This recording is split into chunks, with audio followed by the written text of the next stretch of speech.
Welcome to our historical journey, where we delve into the story of the rebuilding of the Temple of Jerusalem. Today, we travel back in time to witness a significant event in Jewish history when Cyrus the Great, the king of Persia, enabled the return of the exiled Jews and the restoration of their sacred temple. Our story begins in the 6th century BCE, when the mighty Babylonian Empire conquered Jerusalem, destroying the first temple and deporting the Jewish population into exile. But as fate would have it, a new power was rising in the east.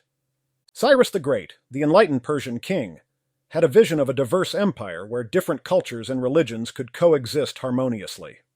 After defeating the Babylonians, Cyrus issued a groundbreaking decree that would change the course of Jewish history forever. In this historic decree, Cyrus proclaimed that the Jews in exile were allowed to return to their homeland and rebuild their sacred temple in Jerusalem.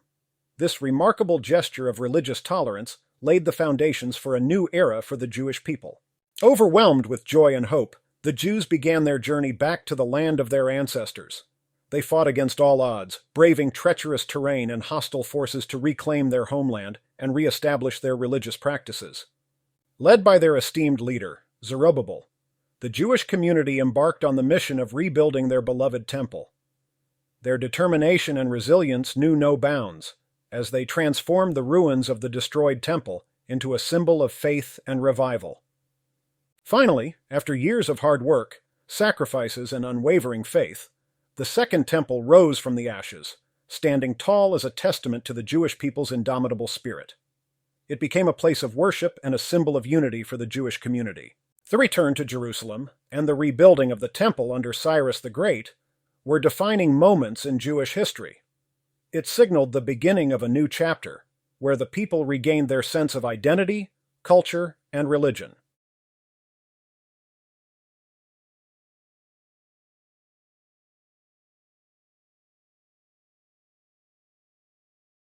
For outline, Cyrus authorizes the people of Judah to return and build temple, 1:1-4-2. God stirs a group of people to return and others to help them, 1:5-10-3. List of the families returning and number of people in each family, 2.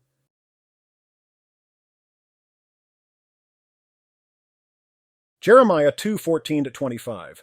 If Judah chose to break God's covenant, he would again, first time Egypt, allow them to be taken into slavery. Such Kings 17:7-18, Jeremiah 2:7-13. Judah did commit gross idolatry.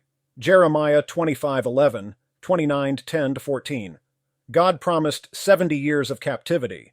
Nehemiah 8:19-12-36. Ezra is a contemporary of Nehemiah.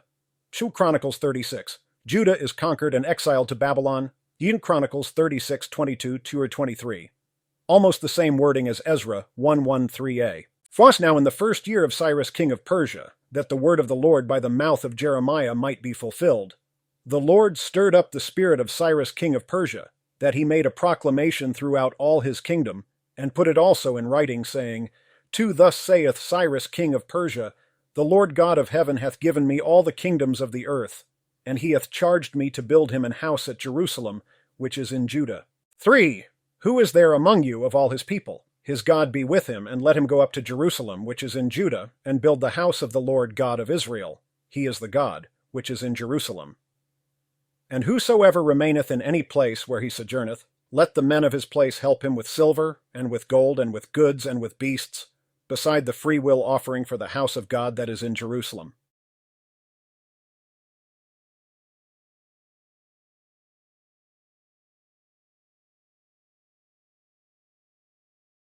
One, if Judah was taken captive by Babylon, why do we read here that Cyrus king of Persia is in charge?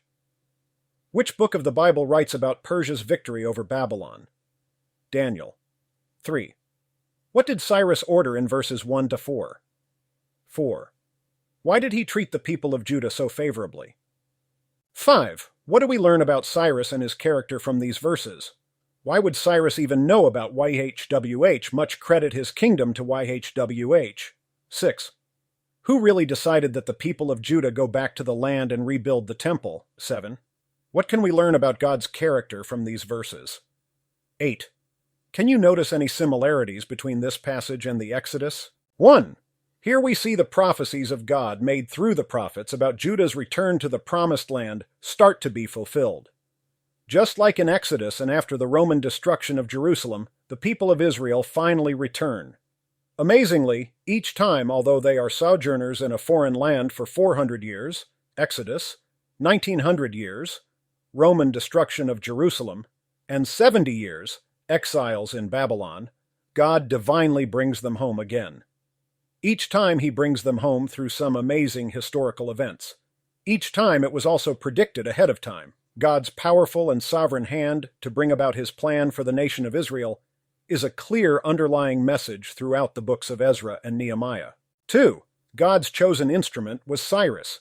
In one of the clearest prophecies in the Bible, Isaiah predicted about 100 years ahead of time that Cyrus would authorize the return to Jerusalem, Isaiah 44:28. From Daniel 6, we see that Daniel had a high position within the Persian kingdom. He served a king who is identified as Darius. Most Bible scholars believe that the term Darius is a title something like Pharaoh, and that the king Daniel served was King Cyrus. See Daniel 6:28. This verse can be translated King Darius, even Cyrus. The Jewish historian Josephus wrote that Daniel was Cyrus's prime minister, and that Daniel shared with Cyrus the prophecies that Isaiah made regarding his involvement in Judah's return. According to Josephus, Daniel's influence testimony is what prompted Cyrus to make this decision. Once again, we see that a person who lives righteously without compromising can be used powerfully by God. 3.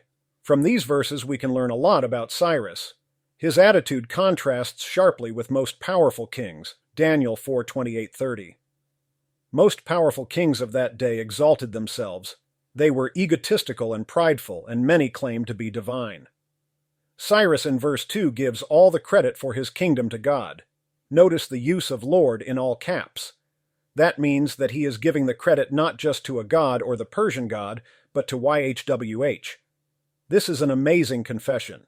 It really shows his humility. Unlike Pharaoh, who resisted God's commands but was forced to comply, Cyrus is a willing and humble tool in God's hands. This should teach us that, like Daniel, we should pray for our leaders. God will use them to accomplish his purposes. A. Application. Like Cyrus, we should recognize that whatever we have is given to us by God. No matter how rich or successful we are, those riches and successes came from God. We should not get prideful about what we have. Instead, we must give God the glory and remember to use what we have for him. In fact, we belong to God anyway, so all of our money and time and everything we own is his. 1 Peter 2:9. 4. May his God be with him. This will be a continuing theme throughout this book and also Nehemiah. We see that God was with his people. He disciplined them for 70 years in Babylon. Now the time for discipline was over. He was going to restore them to their land. This teaches us a very clear lesson about God. He is sovereign. The nations and powers around Judah rose and fell. Kings rose up and were conquered. Empires tumbled. But God continued to preserve a remnant of his people. He continued to keep his exact plan for them. Cyrus willingly sent some of the people back. But if he wasn't willing, it wouldn't have mattered. God's prophecies never fail. Deuteronomy 18:20-22. 5. Besides showing us God's sovereignty, this passage also shows us God's mercy. The people of Judah had deliberately disobeyed him over and over and over again. Yet he didn't cast them out. He didn't permanently reject them. He didn't abandon them. His discipline was temporary. It was meant to teach them a lesson and eventually bring them back to him again. 6. Cyrus also asked the Israelites who were not going back to help those who were. I imagine most of these were happy to do this.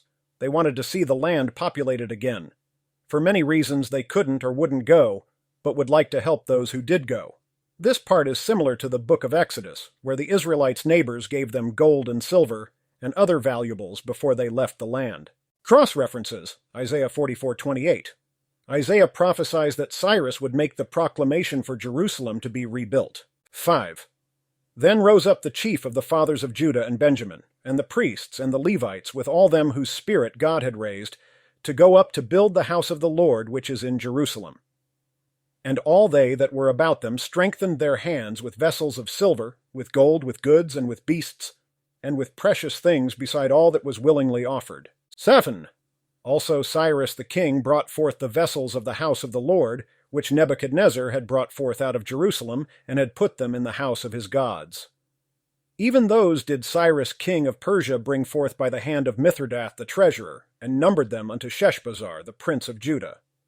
And this is the number of them: 30 chargers of gold, 1,000 chargers of silver, 29 knives, 30 basins of gold, silver basins of a second sort 410, and other vessels 1,000.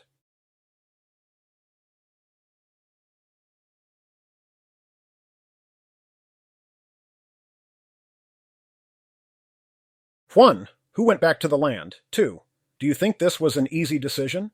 What would have motivated them to go back? 3, what could have motivated them to stay?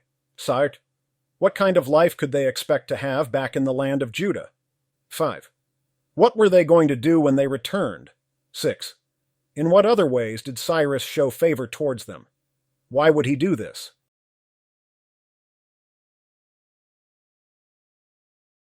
1, many of the families made the decision to go back to Jerusalem. This could not have been an easy decision. Most of them were born and raised in the Babylonian Empire. This was home to them in a sense. The people they knew were there. Their houses were there. They had friends there. They had careers and jobs and possessions. They had security. Back in Jerusalem, they wouldn't know what to expect. Certainly there would be dangers both on the way and when they arrived back. They would have to start their lives completely from scratch. They would face difficulties and opposition. But they made the choices to go because God stirred their hearts. God put this desire in their hearts, and they responded. They realized that Babylon wasn't really their home. It wasn't the land God had promised to them. Judah was their home. This is similar to the concept that we are also aliens in a foreign land, and our citizenship is in heaven. A application. These people obeyed God's will for them, much like their ancestor Abraham had done so long before. We must be willing to obey Christ, no matter how much it costs. That is what it means to be his disciple. 2. Once again, God blessed the people of Israel through Cyrus, by moving him to return all of the valuables that Nebuchadnezzar had taken from the temple 70 years before. This seems like a very unlikely event, where a king returns the spoils to the conquered nation. It shows God's power. Nothing is impossible for him. A application. This should build our faith in God. God can indeed provide for all of our needs abundantly. He can keep every promise he has ever made to us. Nothing is too difficult for him. Our job is to have faith and follow. Now these are the children of the province that went up out of the captivity, of those which had been carried away, whom Nebuchadnezzar the king of Babylon had carried away unto Babylon, and came again unto Jerusalem and Judah, every one unto his city. Yes, which came with Zerubbabel, Jeshua, Nehemiah, Sariah, Reliah, Mordecai, Bilshan, Mizpar, Bigvai, Rehum, Baanah. The number of the men of the people of Israel. Thrish the children of Parosh, 2,172. Orth the children of Shephatah, 372. Hox the children of Era, 775. 6 the children of Pahath-Moab of the children of Jeshua and Joab, 2,812. The children of Elam, 1,254. The children of Zatu, 945. The children of Zakkai, 703 score. 10. The children of Bani, 642. 11. The children of Bebai, 623. 12. The children of Asgad, 1,222. 13. The children of Adonikam, 666. 14. The children of Bigvai, 2,056. 15. The children of Adon, 454. 16. The children of Ater of Hezekiah, 98. 17. The children of Bezai, 323. 18. The children of Jorah, 112. 19. The children of Hashem, 223. 20. The children of Gibber, 95. 21. The children of Bethlehem, 123. 2. The men of Netopha, 50. 23. The men of Anathoth, 128. 24. The children of Asmaveth, 40. 25. The children of Kirjatharim, Chephirah, and Beeroth, 743. 26. The children of Ramah and Gaba, 621. 27. The men of Michmas, 122. 28. The men of Bethel and Ai, 223. 29. The children of Nebo, 50. 30. The children of Magbish, 156. 31. The children of the other Elam, 1,200. 32. The children of Harim, 320. 3. The children of Lod, Hadid, and Ono, 720 and 5. 34. The children of Jericho, 340 and 5. 35. The children of Sanaa, 3,630. 36. The priests, the children of Jediah of the house of Jeshua, 970 and 3. 37. The children of Immer, 1,050 and 2.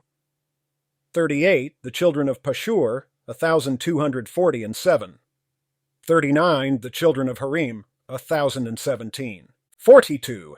The children of the porters, the children of Shallum, the children of Ater, the children of Talmon, the children of Akub, the children of Hatita, the children of Shobai, in all 130 and 9.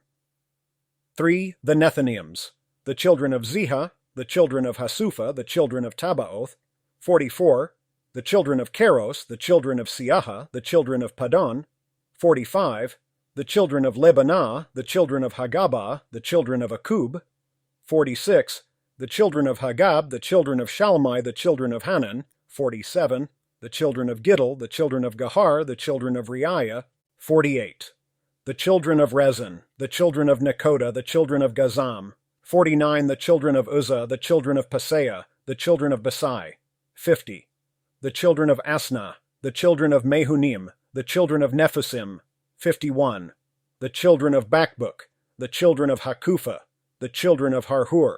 52. The children of Bazluth, the children of Mahida, the children of Harsha. 53.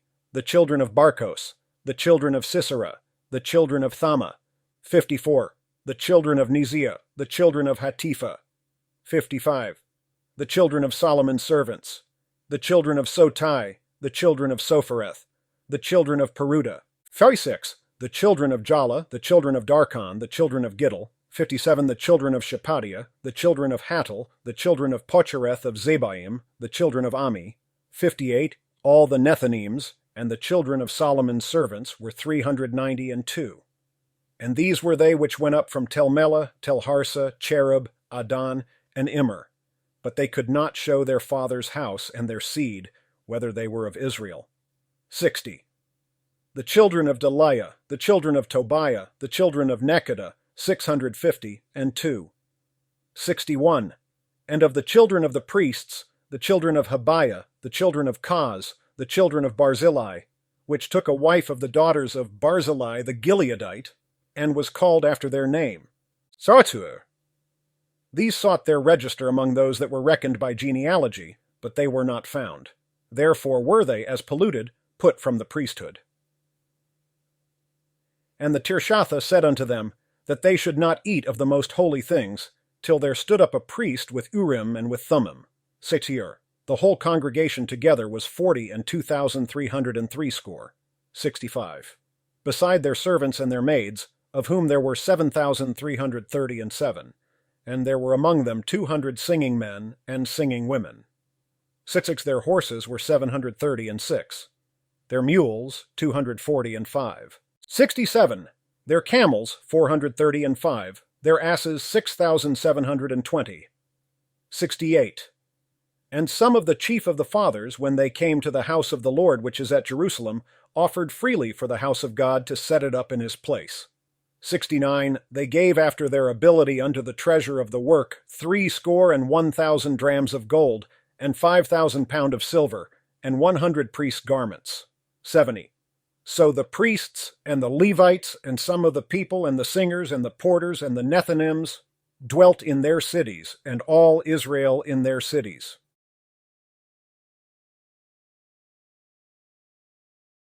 Discussion questions. 1. Where did all the people return to? Each to his city, 2-1. 2. Why do you think Ezra lists out the families and numbers them? 3. What groups are returning? 4. What is the total number of people? Compare that to the total number of people in the Exodus, almost 2 million. What impressions do you get from the number of people returning? 6. Do you notice anything else interesting from this chapter? 6. What was one of the first actions they did when they returned?